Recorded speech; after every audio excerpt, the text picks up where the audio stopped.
The scroll of wisdom is smudged this week, not from carelessness, but from chaos. The gap between number 2 and number 6 is razor thin, and at least this week I'm not half dead because I've been drinking juice of Newt over the past week to get better. Hopefully that little tidbit I got from the scroll of wisdom will help. All right, on to the honorable mention teams for this week as we try to bring some order to this chaos and madness.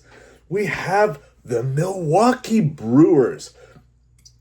Even at this time of year, a team can skyrocket from mediocrity to a contender very quickly if they're in the right position or maybe in the right division. The Brewers are on a 7-game winning streak right now, and they have jumped right into contention. They sit only 1.5 games out of a wild card spot, a team that we basically not talked about at all this season. Christian Yelich is looking like he turned the clock back to an MVP season over the last couple weeks, and Trevor McGill, not Tyler, you Mets fans, Trevor McGill is becoming a reliable closer with 8 saves over the past month. Their next 2.5 weeks are facing division foes trying to keep pace with division leaders. They kick off this week with a battle for relevancy against the Reds. All right, honorable mention number 2. And this is the team that I have been cheering for most to turn it around. The Baltimore Orioles. Look, this is not anything mind-shattering, earth-breaking yet. Okay, but it's at least worth keeping an eye on. They are 6-4 in the last 10. I think it's the first time on a Sunday that they've actually had a winning record over their last 10 games. They're on a 3-game winning streak. Yes, you can call it a winning streak once you hit 3 games. And then, look, have they had a horrible start to the season? Obviously. But they're really just 9 games back from a wild card spot. It's not going to be easy, but I would also say it's not impossible with the level of talent that they have on that team. The question is, can they overcome their youthfulness and really make a charge towards a wild card spot? Maybe if they can make a couple of deals for pitching because they have a surplus of bats. And I can think of a team that maybe needs a bat or two that has a surplus of pitching arms. New York Mets fans, possibly. Ryan O'Hearn is hitting over 400 over the last 2 weeks. Is small ball going to be their way out of the basement? Well, they're second in the American League in steals over the last 2 weeks with 19. A sweep of the White Sox is nice, right? That's where the 3 games came from. But it was also necessary. Can they keep it rolling as they go on the road in Seattle and Sacramento to face the Mariners and the Athletics? All right, our last honorable mention, the Toronto Blue Jays. They are 31-28 on the season, riding a 5-game winning streak, just a half game out of a wild card spot. Alejandro Kirk is trying to make his bid to be the number 2 catcher in the American League behind, of course, Cal Raleigh. He's hitting .382 over the last 2 weeks. The Blue Jays are being patient at the plate. They have led Major League Baseball in walks over the last 2 weeks. Their next 12 games, however, are going to come against teams with winning records. They're going to be facing the Phillies, the Cardinals, and the Twins. All right, before we move to the top 10, please hit that like, hit that subscribe. We're Metropolitans. My name is Craig. We're on our way to 500 subscribers, and we would absolutely appreciate your help. In the scroll of wisdom at number 10, the Houston Astros. Yes, the Astros retained this number 10 spot. It wasn't a stellar week for them, but the Mariners didn't do anything to prove they were significantly better than the Astros after the Astros beat those Mariners head-to-head last week. Jose Altuve and Isaac Paredes, well, they continue to be hot, and in fact, the Astros lead Major League Baseball in home runs over the last 2 weeks with 22. I'm sure that's not the team most of you would have guessed. Not the Yankees, not the Dodgers. Framber Valdez, he's 4-0 with a .84 whip over the past month. And Valdez and Hunter Brown together have been innings eaters for the Astros. With the Pirates, Guardians, and White Sox coming up, it gives them a legit chance to win 6 of their next 9 games. In the scroll of wisdom at number 9, the San Francisco Giants. Every time I want to believe in this team, they take a step backwards. But every single time I'm ready to boot this team out of the top 10, they have a good week. So maybe that's a good omen for the Giants this week. Logan Webb is the Major League strikeout leader over the last 30 days, and they are the second best ERA as a pitching staff in the National League for this season at 3.11. All right, they get to host the Padres and the Braves this week before they take a working vacation to Colorado to face those Rockies that everybody is enjoying beating up on.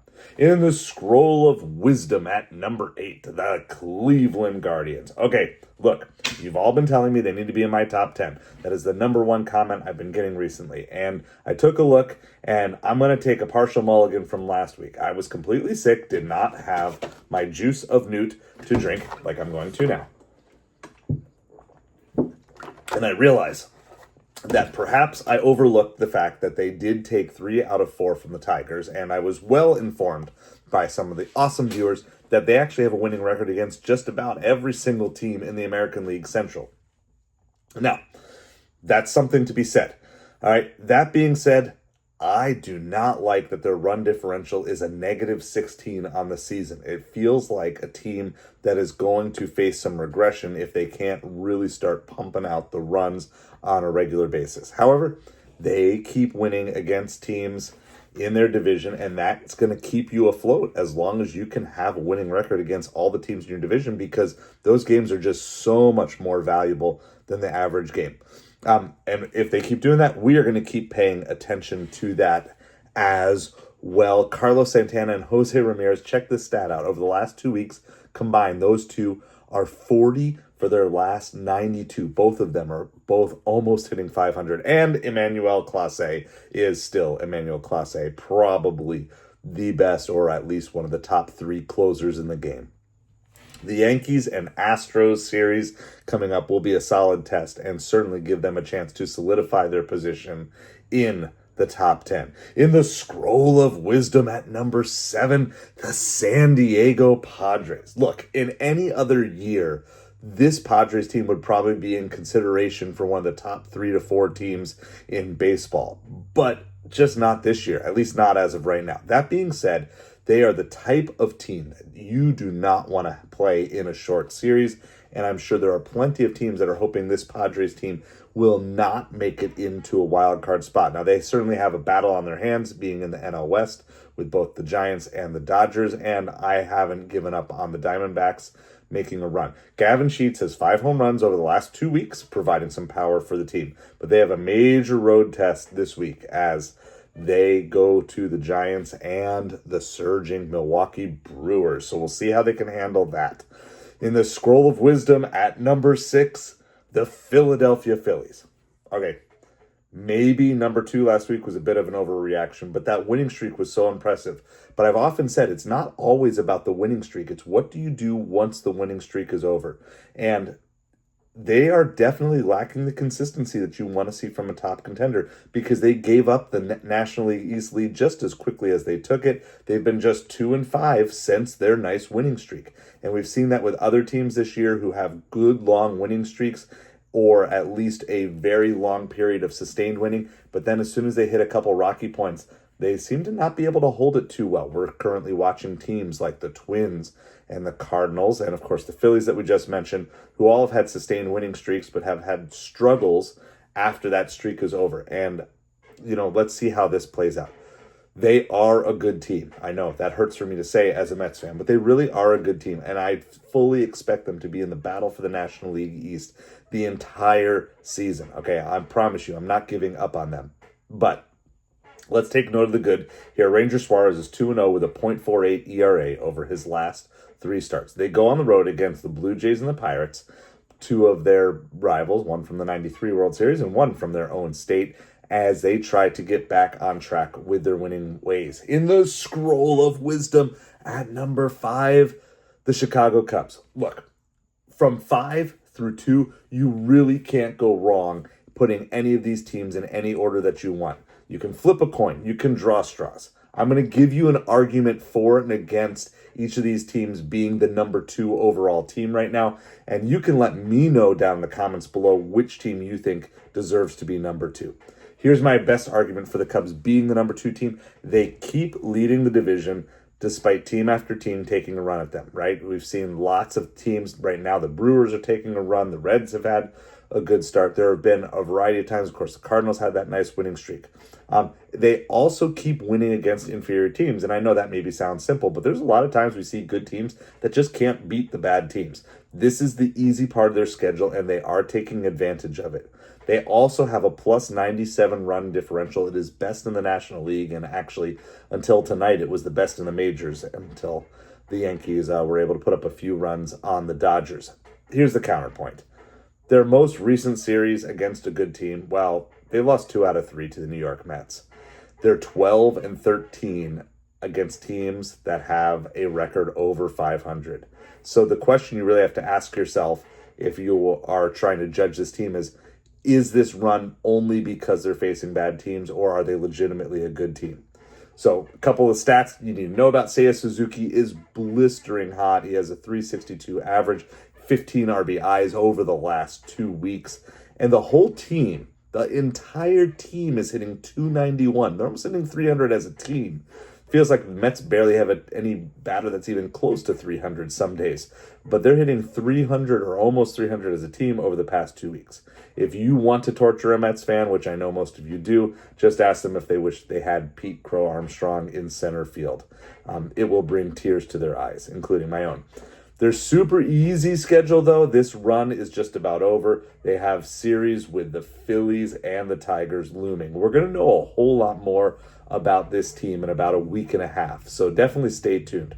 All right, before we get to the top 4, I just want to say a special thank you to all of the patrons who support this channel financially. If you want to be a Patreon to help support this channel financially, as a thank you, I give early access to patrons to videos such as this. So if you're watching this on YouTube now, just know that you could have even earlier access to this by joining the Patreon. The link is down in the description below. I appreciate it. Thank you to Byfor, The Hobbit, and Darren Rivera for being my first patrons to help support this channel. In the scroll of wisdom at number 4, the Los Angeles Dodgers. All right, here's my argument for the Dodgers being the number 2 team. They just took 2 out of 3 from the Yankees. Now, again, normally when I have 2 teams close, I take the team that just beat the other. But the Dodgers beat the Yankees beat the Mets beat the Dodgers. So really, that's all happened in the last 2 weeks. So we're going to kind of have to throw that off to the side. They still are one of the scariest lineups in Major League Baseball from top to bottom. There are not easy outs anywhere on this.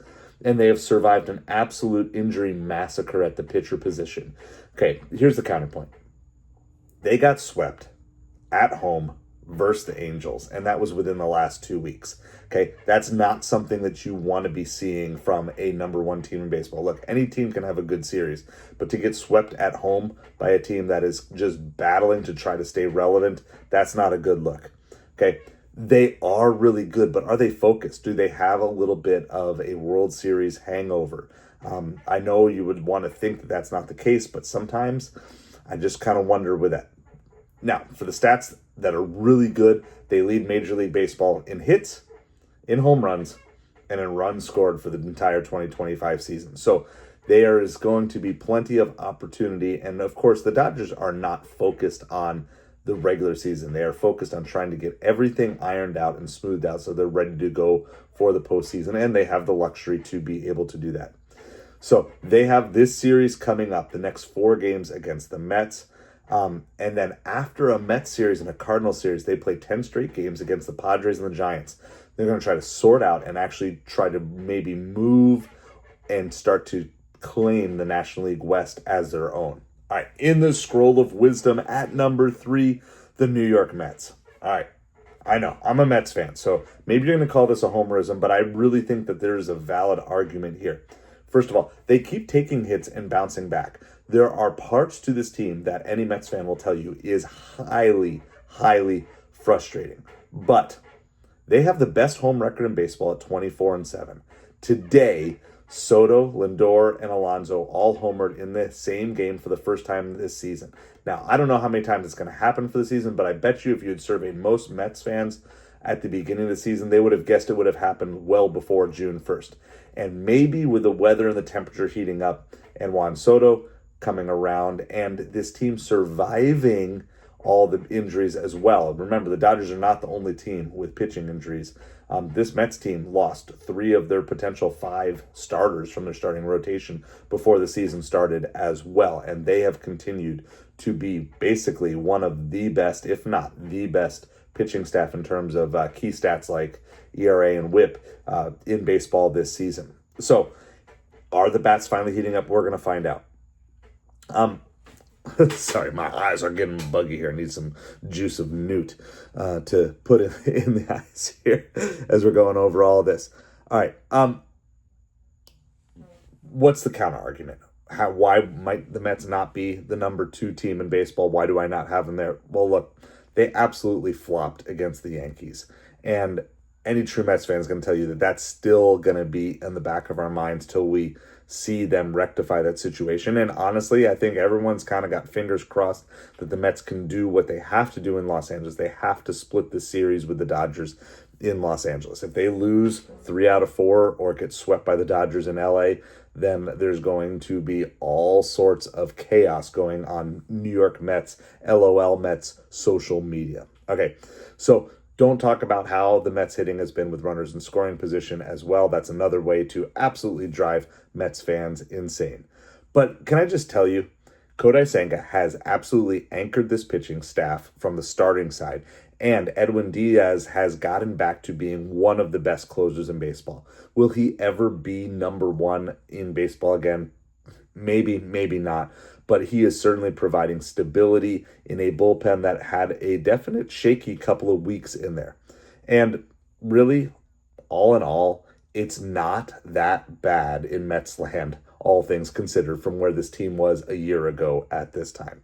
All right, so all eyes are on Hollywood. This 4-game series with the Dodgers, a 2-game split is an absolute must if you are a Mets fan going into this week. In the scroll of wisdom at number 2, the New York Yankees. Ultimately, obviously, I picked them as number 2, but here's the argument why. They won 2 of 3 from the Mets. Yes, they lost 2 of 3 with the Dodgers, but that was on the road in Los Angeles, and they came back with a strong win tonight, even though they were down and even though they struggled in the first 2 games a little bit. They have the highest run differential in the AL with a plus 98. And the Dodgers series was the first series. Remember, we were talking about the Dodgers got swept. This was the first series that the Yankees lost in just about a month, since the very beginning of May. Here's the counterpoint. The AL doesn't seem quite as strong as the National League. It does feel like maybe the Yankees are beating up just on inferior teams a little bit more, similar to like we were talking about with the Cubs. And their division as a whole tends to be really weak. No team really wants to step up. The Orioles have been worse than expected. The Red Sox can't really make a push. Toronto's making a bit of a push now, but there's just not been a consistent contender pushing these Yankees. And so we don't really know what they're like under pressure, because they really haven't been under pressure after starting with torpedo bats in week 1 of the season. All right. Carlos Rodon has an opportunity to be the American League Pitcher of the Month this month after Max Fried won it last month. The good news for the Yankees, well, they're home for their next 6 games. The bad news, it's the Guardians and the Red Sox that are coming to town. These are not impossible teams to beat, but definitely after that trip out west, the Yankees are going to have to be on their guard for not having a letdown after this. In the scroll of wisdom at number 1, the Detroit Tigers. Love it or hate it, we have been all over the Tigers this year as the best team in baseball, and we have been right. In fact, we've had them in our number 1 spot, I want to say 5 or 6 weeks in a row, and we had them there long before all the mainstream media did it. Why? Because we actually dug into the stats, we dug into the success instead of just looking at the record or looking at the hype. We looked at the whole. And honestly, they keep separating themselves out as the best team in baseball. It bears repeating. Spencer Torkelson, Tariq Skubal, they are leading this team, but it's not just them. They have just gotten so many contributions from across the board, and they keep finding different ways to win. And there is something that just seems very special about this Tigers team. and they are battling in probably the toughest division in the American League, the AL Central. They have had multiple teams throw significant challenges at them. Cleveland has been there all year. Of course, the Twins have had a winning streak. I believe the Royals had a nice winning streak. It is not like they're sitting back. They're getting the best of the best. Look, I did miss that they lost 3 out of 4 to the Guardians. And I don't think that a Tigers fan should say, hey, we have this division wrapped up. It is way too early to call that. However, I do think if you are a Tigers fan, you can sleep well knowing that you are getting wins not just from your pitching and not just from your hitting. It is everything combined working together to do that. Let me know what I got right and what I got wrong down in the comments below.